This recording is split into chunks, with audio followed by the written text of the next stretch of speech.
Hello everyone, তোমরা সকলে কেমন আছো? আর দিনটা ছিল কালী পুজোর দিন। আমরা 3 বোন মিলে রেডি হয়ে পড়েছিলাম।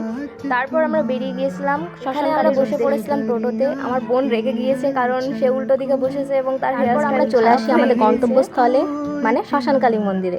এসেই দেখি শ্রেয়ার সাথে দেখা। শ্রেয়া এসেই আমার সাথে ঝগড়া করছে, উল্টাপাল্টা কথা বলছে। ওর সাথে আমার একটু ঝগড়া হয়ে গিয়েছিল ওখানটাই।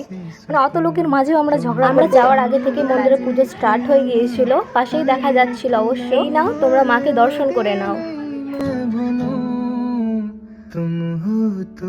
এখানে এসে দেখি দিদি জিজুরাও এসেছে। তারপর ওদের সাথে কয়েকটা ফটো ভিডিওস তুলে নিলাম।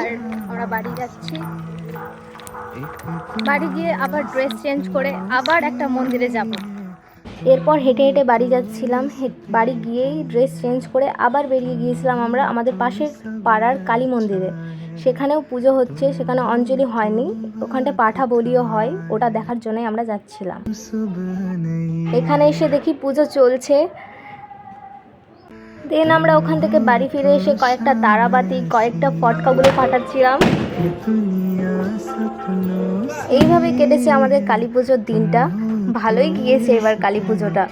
বেশি গরমও ছিল না, বেশি ঠান্ডাও ছিল না। এই ফার্স্ট টাইম বোধহয় এরকম হলো যে গরমকালে কালী পুজো।